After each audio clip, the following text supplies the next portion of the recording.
I pledge allegiance to the flag of the United States of America and to the republic for which it stands, one nation, under God, indivisible, with liberty and justice for all. this in a moment of silence.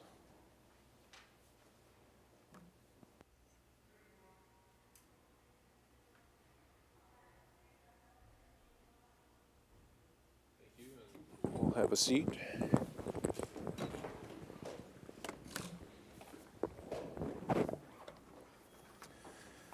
All right, for item 1 on the agenda, citizen concerns, anything that is not on the agenda already, feel free to come up.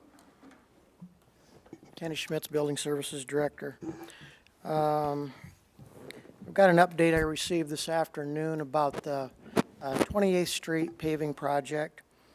You heard us talk a couple of weeks ago about the need for a closure of Outer Belt Drive for 3 days. It would not be 3 consecutive days, but there would be need to be a full closure of Outer Belt Drive for 3 days, while an additional turning lane was added to that area.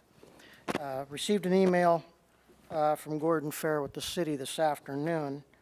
The contractor, Sioux City Engineering, came up with an option, wanted to know if the city and or the county would be agreeable to it. The option would extend a detour similar to what we have in place right now, where we would have one-way alternating traffic, and we would not need a full closure for those 3 days. However, that option would be a change order to the project. That would be $30,000, and the city would expect the county to pick up that tab. Under advisement from our project manager, Baker Group, we're prepared to tell Sioux City Engineering and the city, no, we are not interested in that option. I don't believe that additional cost to the project or the taxpayers seems to be a little extensive to me. Jeremy? If I may. Go ahead. When are we talking about this happening potentially? I haven't spoken with them directly. I've been in meetings all afternoon, so I don't exactly know. Like a month or 3 months, or we don't know? I would say within the next month. Yeah. Only reason August 18th and beyond is school, and with 2101 North Middle and 40, that would be a nightmare, I think. So I just wanted to know. Not to mention, it's not 3 consecutive days, It's not. so that sounds like a detour nightmare. That sounds like a good way to make people mad. But All of Outer Drive? No, just where, All of Outer Drive, well, you're talking from Floyd to Bike. yes. It would shut Outer Drive down, yes. Not Floyd. But again, it's a $10,000 a day change order.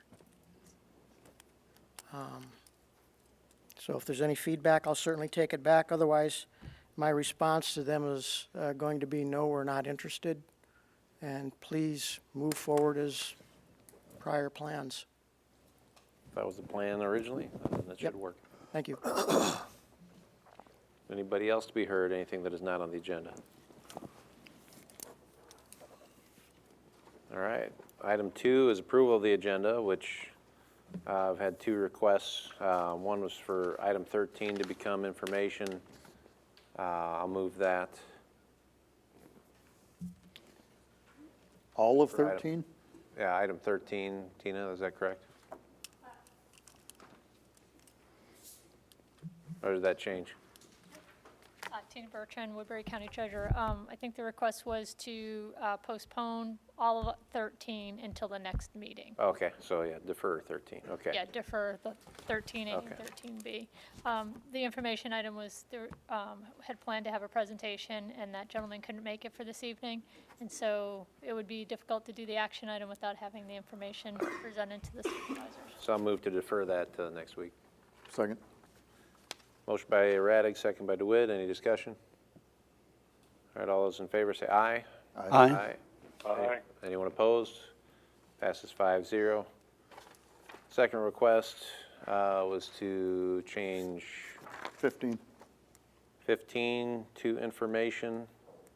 Is there a reason on that, Chad?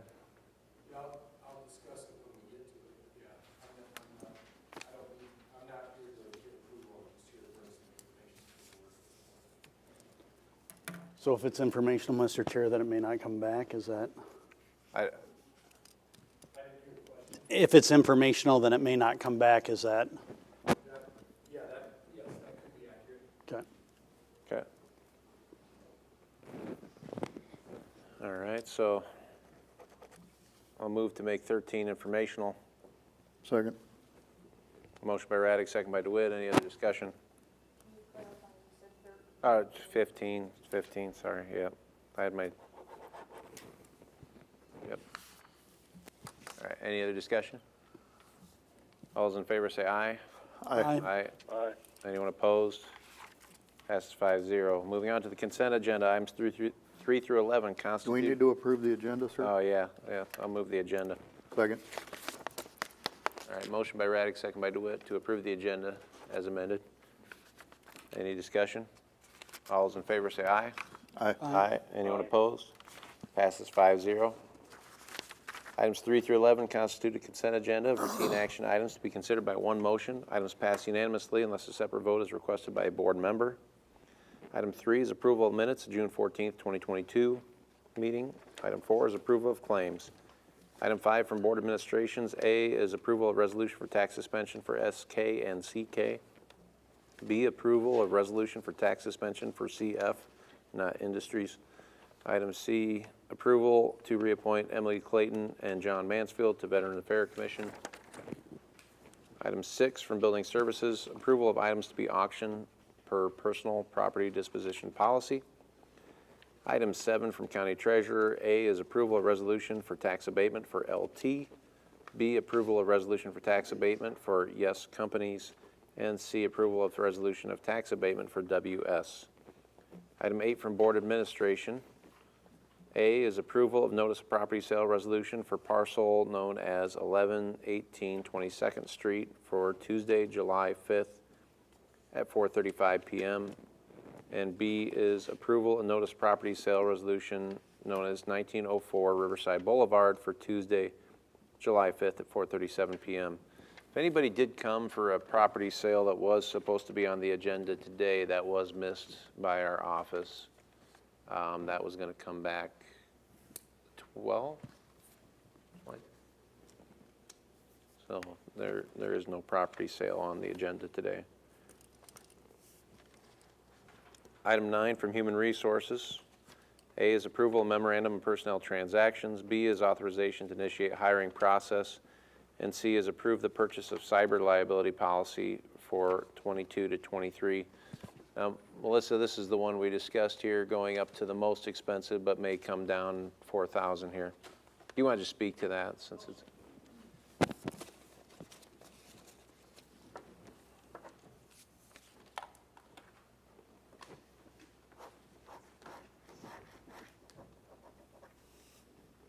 So, Melissa Thomas, Human Resources Director. So the liability insurance for the cyber, which I'm very grateful that we could get the $3 million because some organizations are not even offered that, and thankful for the help that the treasurer has given me as well as our IT department.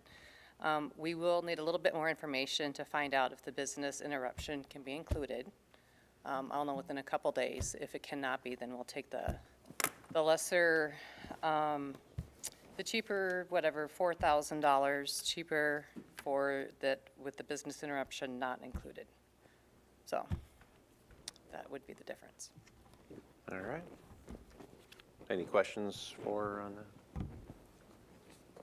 All right, thank you.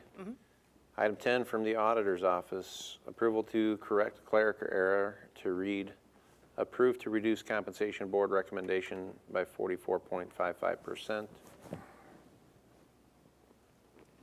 Item 11 from Conservation, approved transfer of funds from 21-22 to restrictive reserve to FY 22-23 in the amount of $66,119 for purchase of 1-ton chassis cab and 3/4 pickup.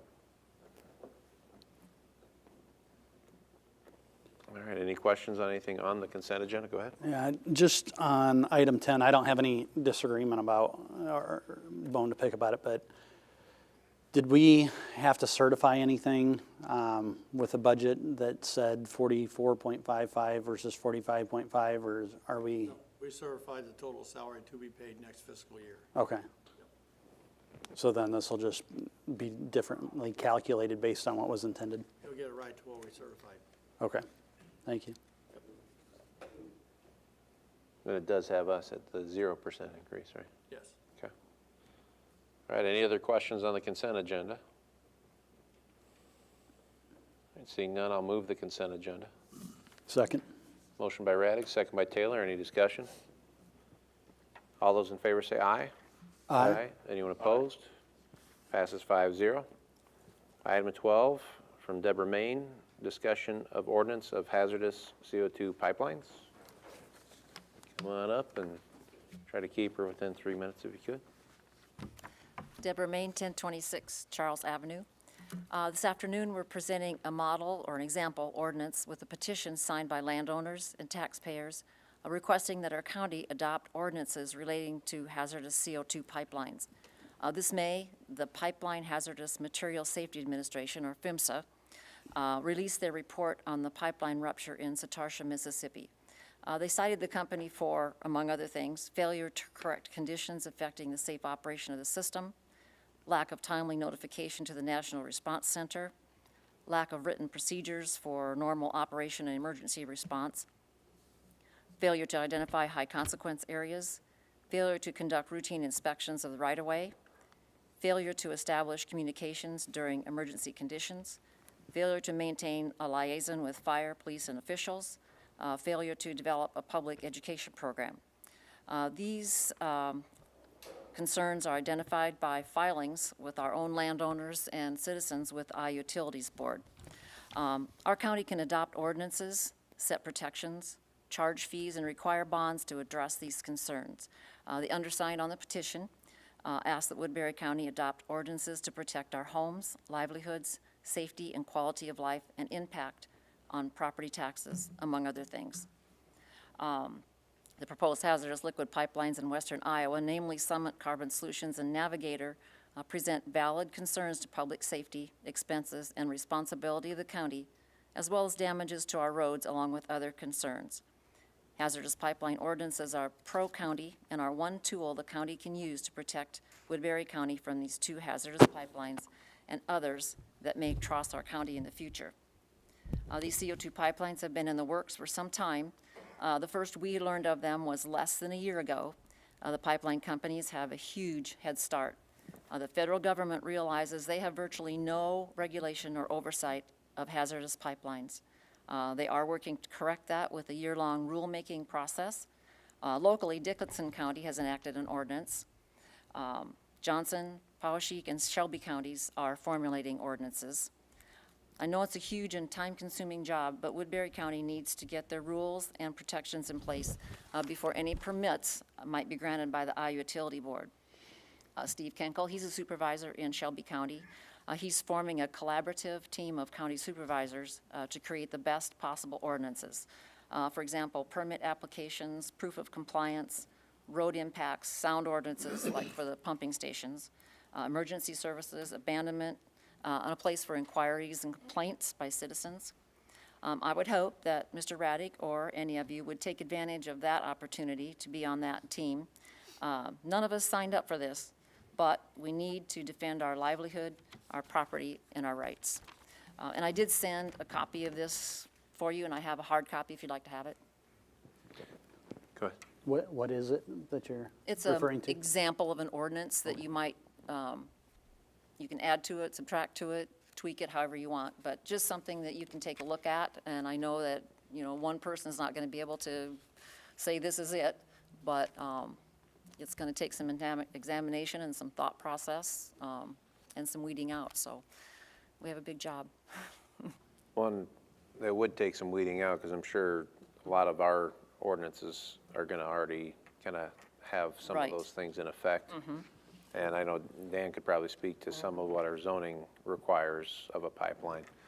And I don't know if Joshua's had a chance to look at any of the backup and see if there's anything we might be missing. And I know our engineer, Mark Nara, has been, you know, looking at anything as far as the engineering firm that's going to oversee. We chose DGR, Right. a local engineering firm that, quite frankly, I've always seen as a very high standard Yes. for engineering and inspection. So, you know, So you I'd have like to something in find the out works what that we're, you're working on? what we're maybe missing that's not in there, is what I'm saying. So like maybe the sound ordinance part of it, I don't think we'd have something related to that.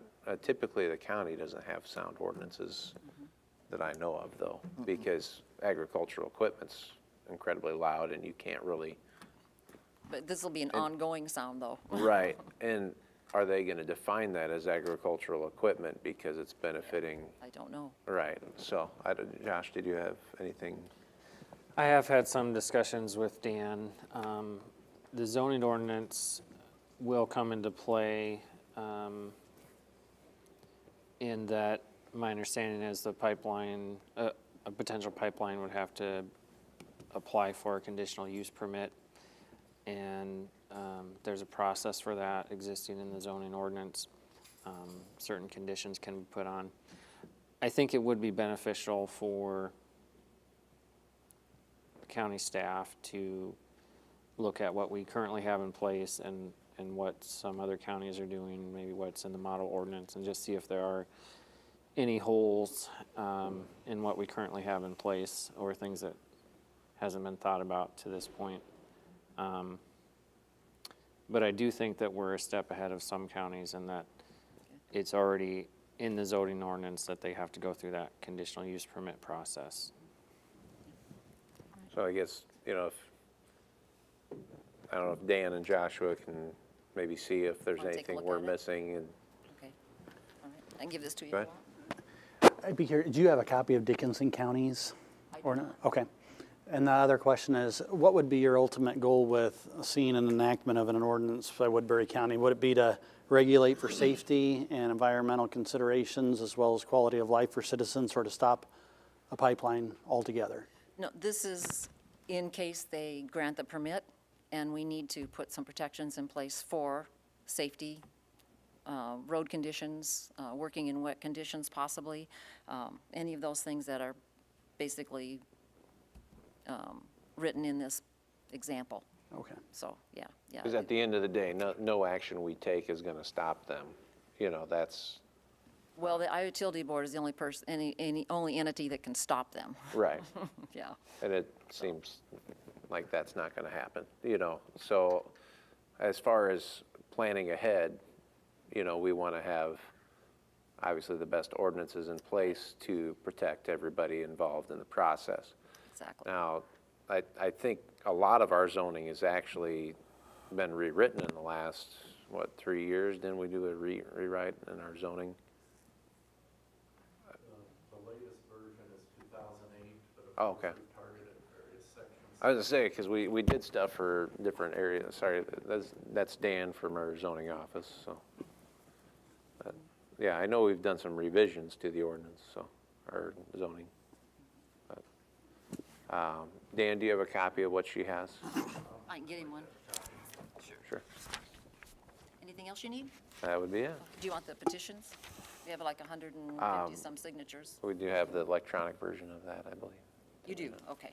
Yeah. All right, great. Yep. Thank you.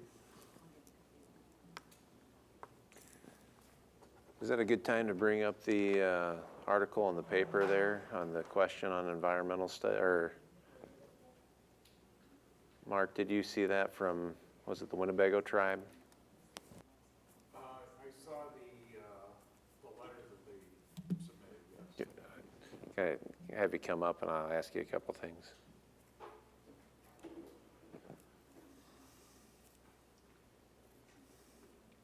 So they had questions on environmental studies and whether or not we were going to respond to them as far as those went. Now, you read the article too, right? Right, just that their council had asked for a response in writing from various entities and subdivisions, including our own, in Yeah. terms of the environmental protection. And I'm not so sure that the Iowa Utilities Board doesn't require that environmental study be done as part of their application. I hadn't had a chance to check that. I was out of the office last week. Okay. But a good deal of that information is typically required before a project of this type is undertaken. And I hadn't had a chance to do any inquiries as to see whether or not any of that information had been submitted yet. Okay. But it wouldn't be unusual, my past experience with natural gas pipelines, that an environmental impact study was part of the application that went to the Iowa Utilities Board. Okay, and I I will figured double you would check probably to know make the sure. answer to that better than anybody else in the room, so. Well, again, I just hadn't had a lot of chance to go back in and do some additional research, so Okay, I'll get on that hopefully before the end of the week. sounds great.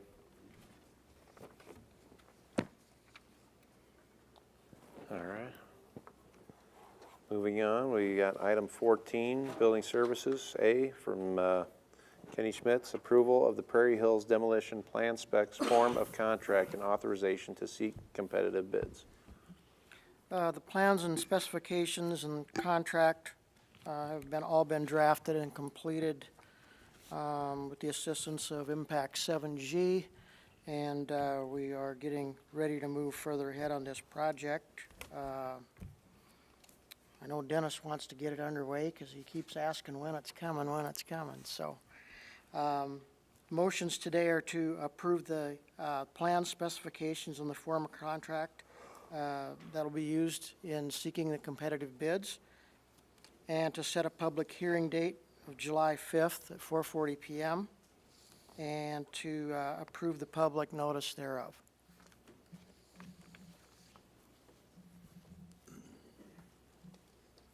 Do we have a motion? I'll move it. Second. Motion by DeWitt, second by Taylor. Any discussion? I'm still voting no.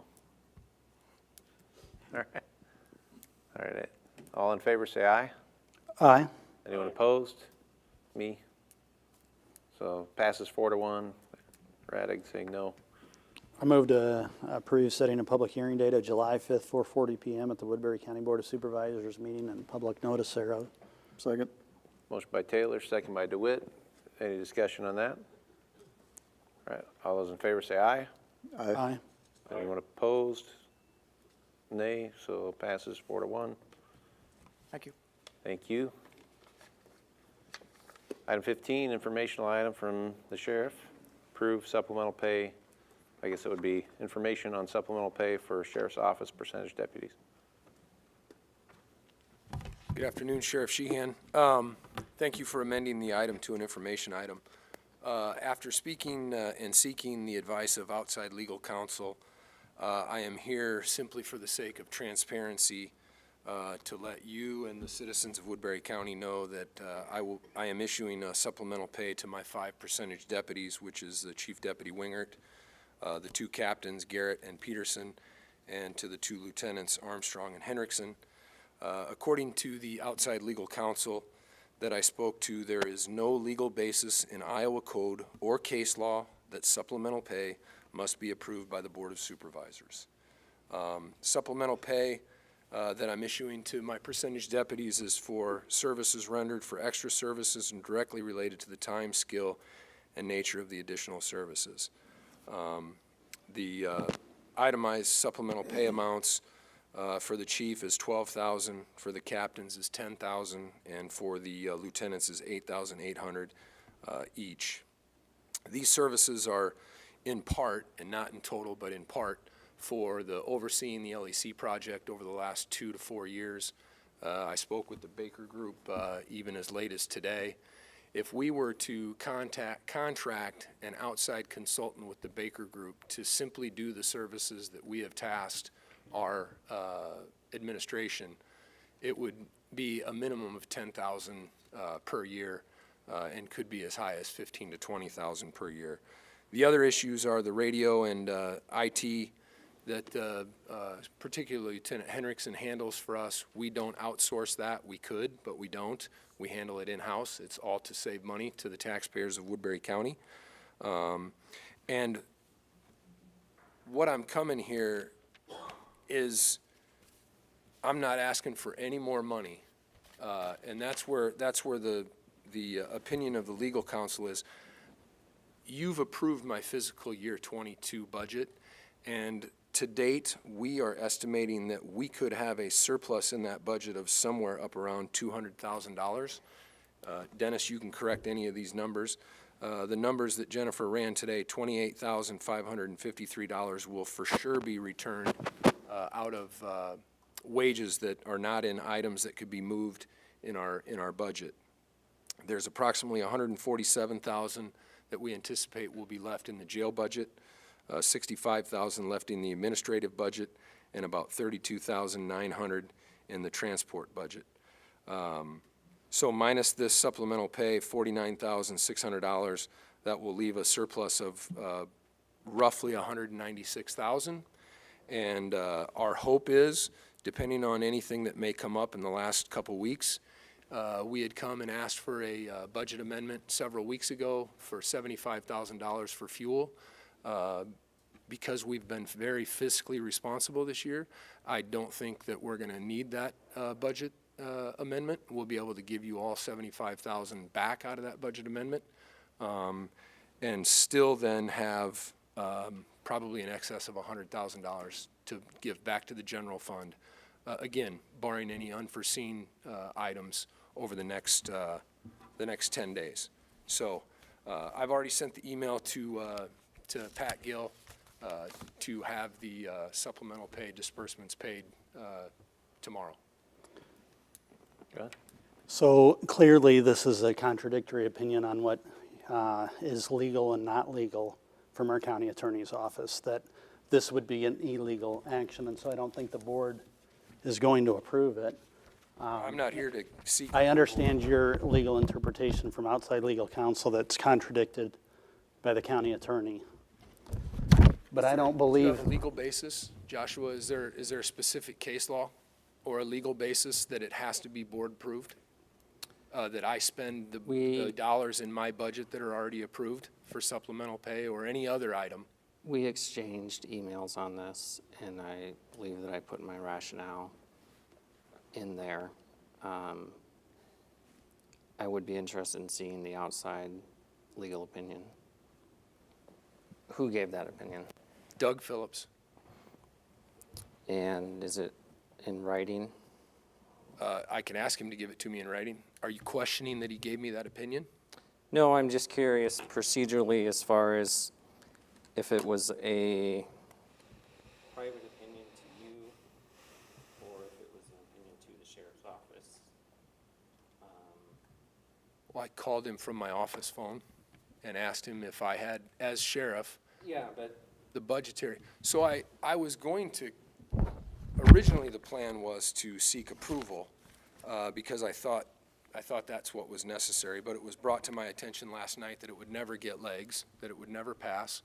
So then I questioned from the beginning that it needed to be board approved. How would you possibly know what supplemental work the people that are working for me do? How would you possibly know that? I'm not sure what question we're answering right now. First off, I think we're talking about the illegality Yeah, of there's the nothing- motion. yeah. We have a contradictory opinion from our, this is who we have to rely on.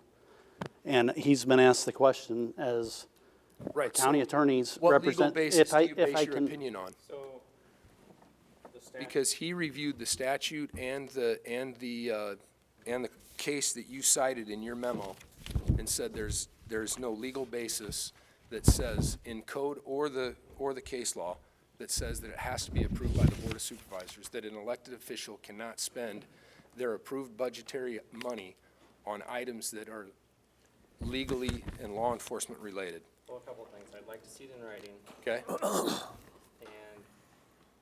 the code section on appointed deputies specifies that the elected officials certify to the board the base pay. the Right. base pay, and that's what's been done.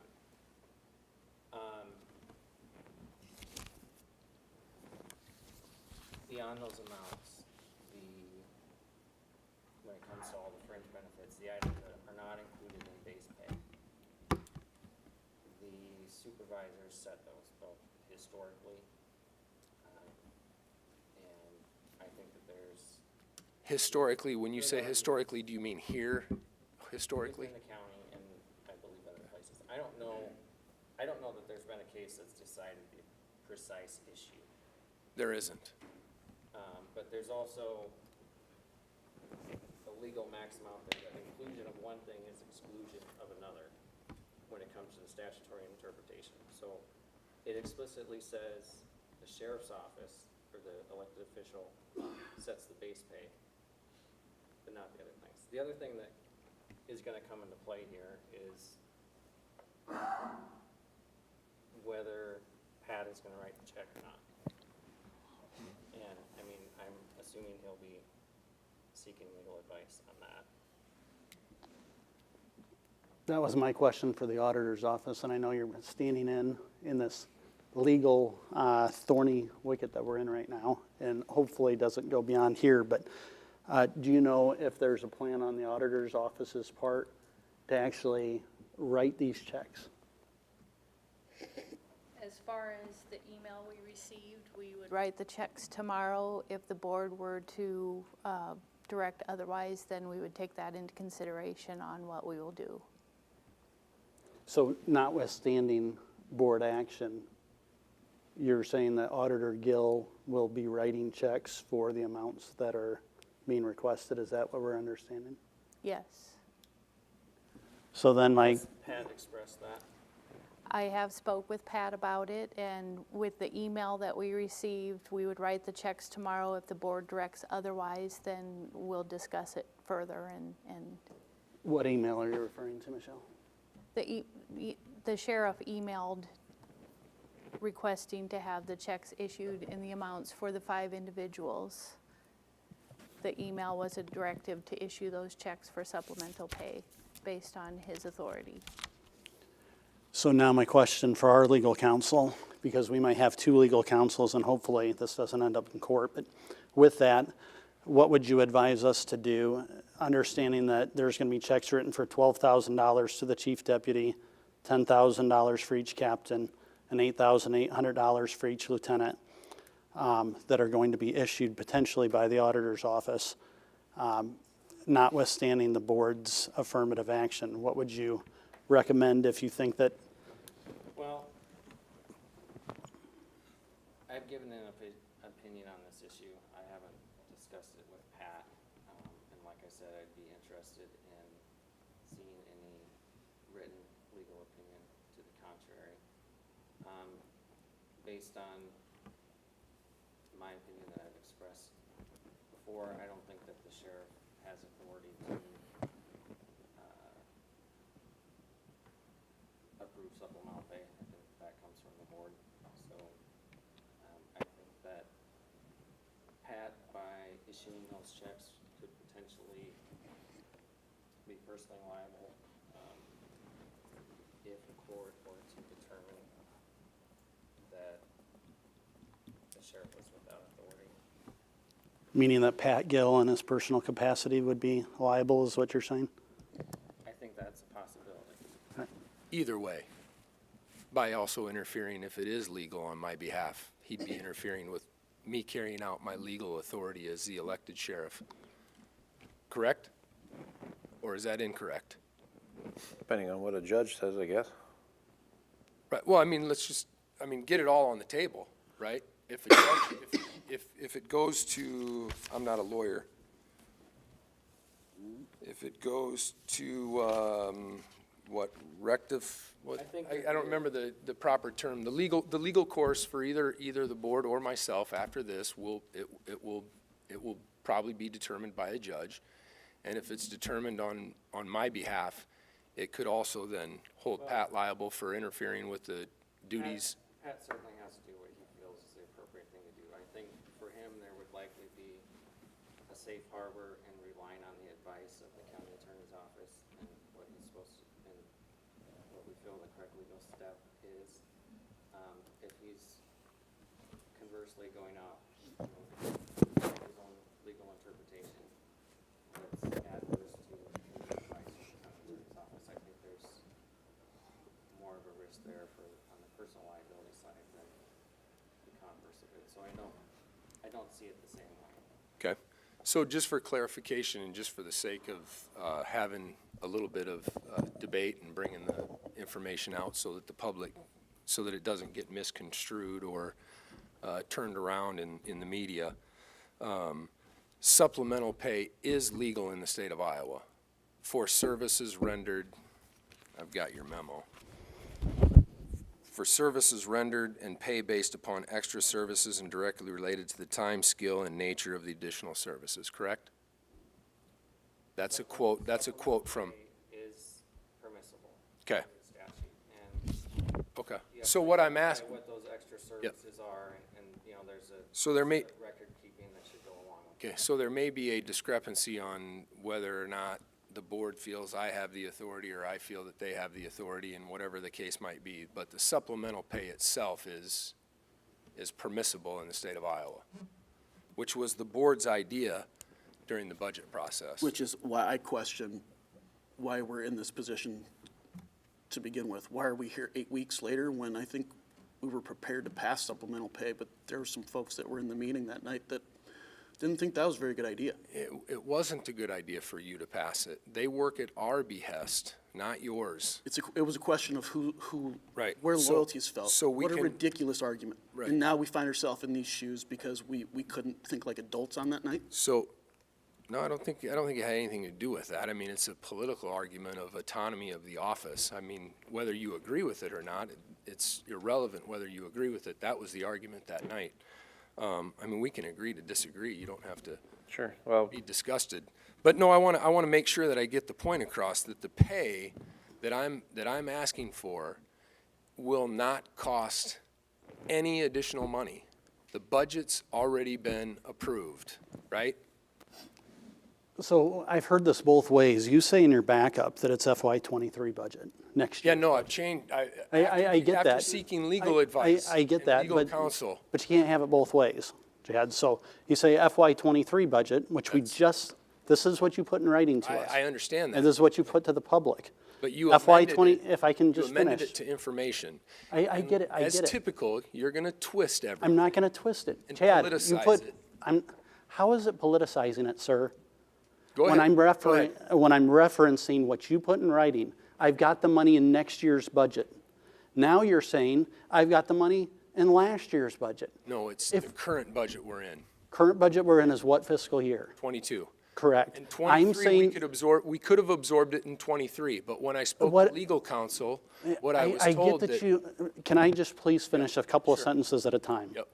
You said that in fiscal year '23, which we just set for next year's budget, that you have the money to do it. Well, if we have $36,000 extra, how is that? Now you're saying because you got outside legal counsel, well, I have the money in last year's budget. Okay. So can I Either explain? way, yes, Ask how please. that is. If you look at the money, because of the jail turnover that we have typically over the last several years, that's where the 100 and some thousand in the jail budget comes from. When people are either on military leave and not being paid, or we have turnover and there's a 10 to 12 week period where there's nobody working there. Those hours are budgeted, and so then we have that turnover. So I had no qualms about saying that if this was coming out of next year's budget, we would easily be able to cover the 36,000. Historically, what have we given back over the last several years, Dennis? 50, 100. Okay. so And by there wasn't gonna be statute an and issue. code, those monies come back to the county. They're not to be spent by anybody's discretion. Well, And in 150 years, no elected official, and I know you want to be the first, has ever set supplemental pay or their own pay well, that's not true. Supplemental pay's been done in the past. Here in by Woodbury. approval of the Board of Supervisors, Chad. So, but I mean, that's clear. I guess my question to the board is if I've been duly elected as the sheriff to run the sheriff's office. You hold the purse strings for the budget. If you approved a fiscal budget for fiscal year 2022, and there is an excess amount of money in that budget, if I want to, I could take that money tomorrow and purchase paper for next year. I could purchase side-by-sides for covering the RAGBRAI at the end of July.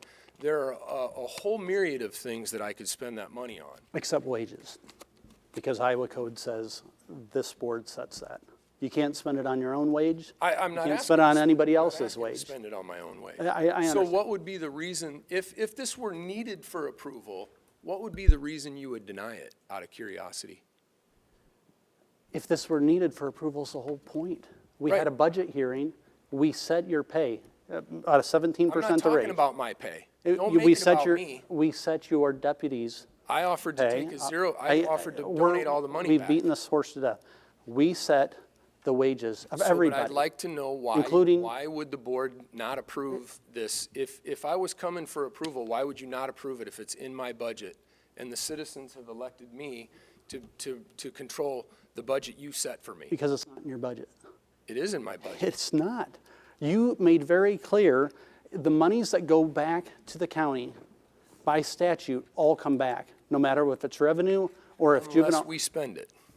Correct, but you Right. can't set your own wage. That's I'm why. not talking you about my can't set wage. your Quit saying my wage. Okay, you can't set your deputy's wage yourself. Okay. No sheriff that I've ever heard of has tried to do that, To do what? to set his own supplemental pay, I'm not asking to set my own supplemental pay. to set your deputy's supplemental pay. Well, don't make it about me. This I isn't won't about make it me. about you, Jen. I know you This- want to make it about I- me for I- personal reasons. There's nothing personal here. We're Are you trying to sure? do. I'm absolutely sure. Our legal counsel has told us, if you do what your sheriff is asking, you are acting illegally. Okay. That's who I have to rely on. You go get an No, no, outside no, you're legal. no, hold on. You said if Pat Gill did it, that would be acting illegally. The board could approve this tonight, and it would be a moot point, correct? Well, at this point, it's been changed to an informational item, but yeah, I think that the proper way to consider and debate and determine supplemental pay is before the board. The board has the power to do it. If the board does it, it's not an issue of, Well, so since we're, if not, it's an issue of, is it a good idea? all right, so while we're here, I ask the question again. Keith said he wouldn't approve it. Is there a reason that you wouldn't approve me allocating that money the way I see fit for an office that I was elected to, when the money is there? Well, we just went through 3 months ago. That's, I You know, know, that's for fiscal year budget 23. discussions, I'm asking for absolutely. fiscal year 22. Because that money's Money's supposed to there. return back to, When The you general set the fund. budget, you have an expectation that some of it's coming back? typically, yes. Absolutely. That's why we budget on revenue every year. And if we're gonna expect that you're gonna come back after you set a budget, that you set it maybe 200 grand over so you can dole money out I to your didn't set it, employees. I didn't set it any. But that's the perception that I'm getting right now, is that you maybe set the budget higher than it should have so you can give money back to your guys, The wages are set by a by the Board of calculation. Supervisors. No, right, but the wages in the budget are set by a calculation. I don't set those wages. It goes by how many full-time employees there are, and it's automatically kicked into the budget. Is I'm that just correct? saying, from Dennis, my is that right? perspective, I'm having Or a did hard we time inflate our trusting budget? what you're gonna, It's plugged in by union contracts, but the Sure. board, Well, then don't say that we inflated the budget. well, it sure seems that way then. Will somebody explain to them that it knows how the wages are put into the budget, how they're put in? I don't set Oh, you any put- of the you money put as it all the relates numbers to in the there. wages. I mean, But well, then don't say I inflated the budget. I Well, didn't that's what inflate I'm the just budget. what the perception is gonna be. Mr. Chair, Yes. if you'd like me to explain, if we're only talking about payroll budget here, is that where the excess is? It's that in you're the jail, referring and it's, to? some of it is. In- Some in of the it is in the personnel jail, line. and some of it is in transport and admin. In the personnel lines of those, or in the general, entire budget? The jail, I believe, mostly is personnel wage. So the personnel budget is based on how many employees are approved by the board. We budget for unfilled positions, and we budget all of the benefits, all of the pay based on who currently is in those positions or who And was the since last person. that somebody worked. hasn't been in economic development, does that mean we just give all that money to Don and Dan because they've been supplementing all the work done in there? I mean, that's just So not would you- how, that's would- just not how government works. would You you- don't just redistribute all the money. No, how government works is typically pretty messed up. Right. compared to the real world. But it's set forth by but- Iowa code, and we So follow would you it. rather that we hire private consultants to do it at probably twice what I'm We might have to offering? do that in the future, I don't know. Okay, so, again, is there a legitimate reason that you would interfere with me doing what I've been duly elected to do? Well, we don't feel that we're interfering with your job. We Well, you feel could approve- you've you been could approve it. interfering with ours at You this could point. approve it. So to stop and move on, obviously, you've done what you've done. Yep. And we'll move forward how we see fit. And I think we should just move on. Item 16. Do you want to I am curious if I'll Do you want be to see getting a written opinion. the opinion from Doug Phillips? Yeah, and then I'll have him write one out and give it to me. We spoke on the phone probably an hour before I came over here. Okay. Yeah, and then So are you withholding until you read that, or how? I mean, I'm just curious to know how tomorrow's gonna go. I think that It's it would. not gonna end here. It would so be, you know. it would be helpful in any discussions that we have with Pat, to know, what Doug's analysis is. Yeah, I mean, ultimately Pat's the one that's gonna decide whether to issue the checks or not, so. Okay. All right. Thank you. Item 16, reports on committee meetings. Go ahead. Did you? Oh, okay. So this isn't really a committee meeting. This is a concern that the morgue, I got a call from Tom Carroll, is not currently functional. Given the high temperatures out there right now, that's not a good thing. So we are looking to, again, legal counsel to see what is our role and responsibility. But we do want to be helpful as well in that effort. So talking to those guys and seeing what we need to do, because that's a timely situation as well. So I'll be back in touch in the next day or two, and maybe kind of an emergency situation in terms of, it's not something that you can really wait on. So that's all I have, though. More tomorrow after Rolling Hills. No. Anything in, what was it, Aruba? A lot of fish, and there's no pollen. No pollen. I had SEDC. 0 pollen. Oh, pollen. SEDC approved some loans. SHIP was my last meeting. So Rocky, I think you get the emails from here on out. I think they approved you to be the members, so. Okay. Congratulations, Friday at noon. I think they have meals if you go in person. I went to the last one, but I couldn't make this one the other day. Item 17, board, citizen concerns, round 2. Citizen concern, round 2. I'd like to congratulate our Emergency Services Director, Scott Mitchell. Thank you guys for the opportunity. Yeah. Do you still have that 10-minute speech on hand? You can come up here. I just appreciate the opportunity to try to make the department better and do it for people of Woodbury County. Thanks, Scott. Thank you. Item 18, board concerns.